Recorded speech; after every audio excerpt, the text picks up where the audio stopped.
धर्म को किसी एक व्यक्ति ने स्थापित नहीं किया। इसमें हजारों धर्म ग्रंथ है। इसमें 108 पवित्र ग्रंथ है। हिंदू धर्म के अंदर ही चारों युगों का वर्णन है। हिंदू धर्म का अंतिम लक्ष्य आत्मा की मोक्ष की प्राप्ति है। हिंदुओं ने पूरे संसार को अपना परिवार समझा है। वासुदेव कुटुंबकम, अहिंसा परमो धर्म है। हर जीव से प्रेम करना सीखा है। और कल 3 मई 2019 को वामपंथी नेता सीताराम येचुरी जी क्या कहते हैं कि रामायण और महाभारत में हिंसा हुई, इसका मतलब हिंदू हिंसक होते हैं। क्या कभी ऐसे लोगों ने धार्मिक ग्रंथों को पढ़ा है, उनके गूढ़ रहस्य को समझा है? महाभारत के अंदर श्री कृष्ण स्वयं शांति दूत बनकर कौरवों के पास विनती करने गए कि 5 भाइयों को सिर्फ 5 गांव निवास करने के लिए दे दीजिए। नहीं माने। और क्या कहा कि एक सुई की नोक के बराबर भी पांडवों को जमीन नहीं दी जाएगी। इसलिए महाभारत हुआ, अर्थात अधर्म का नाश करने के लिए। रामायण कहती है आकर 4,84,000 जाति जीव जलथल नवासी, सिय राम में सब जग जानी, करऊं प्रणाम जोरी जुग पानी। अर्थात पूरी कायनात को राममय जानकर इसका सम्मान करते हैं वो हिंदू क्या हिंसा प्रेमी होते हैं?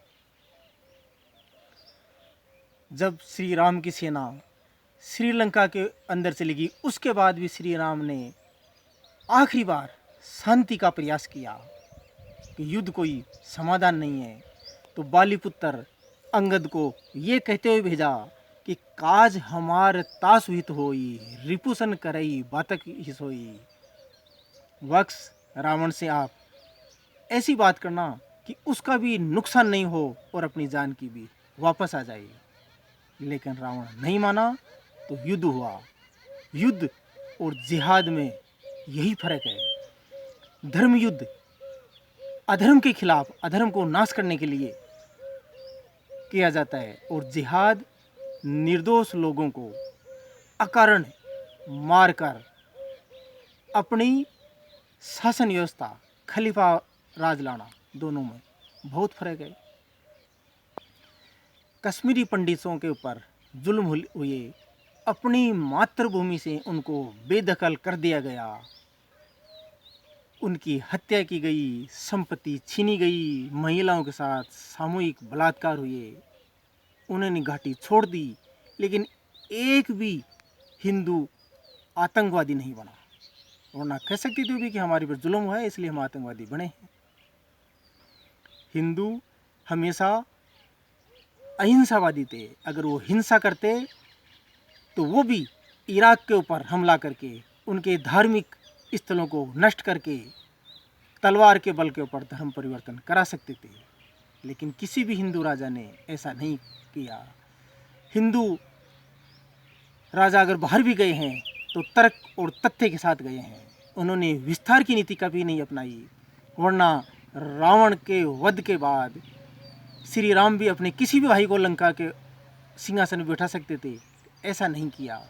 ऐसे ही बालीवध के बाद में उस क्षेत्र को अपने अंदर मिला सकते थे और किसी भी भाई या अपने आदमी को किष्किंधा का सिंहासन दे सकते थे, लेकिन राम ने ऐसा नहीं किया।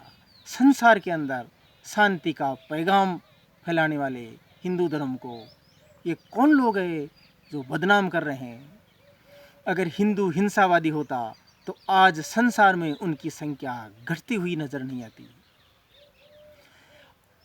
वामपंथी भी कांग्रेस के पद चिन्हों पे चल रहे हैं। उन्होंने हिंदुओं को भगवा आतंकवादी बताया, हिंदू आतंकवादी बताया, और अब हिंदुओं को हिंसक बता रहे हैं।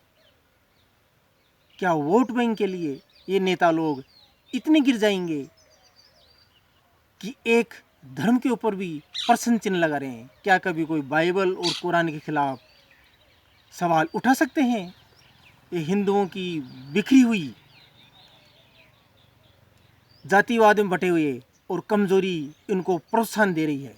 इसलिए हिंदुओं को जागना होगा और अपने अस्तित्व के और अपने धर्म के प्रति वफादार रहते हुए इस अधर्म के खिलाफ खड़ा होना होगा। धर्मशास्त्र कहते हैं धर्मेव हतोवंती धर्मो रक्षति रक्षिते। यदि धर्म की रक्षा नहीं हुई तो हिंदू नष्ट हो जाएंगे।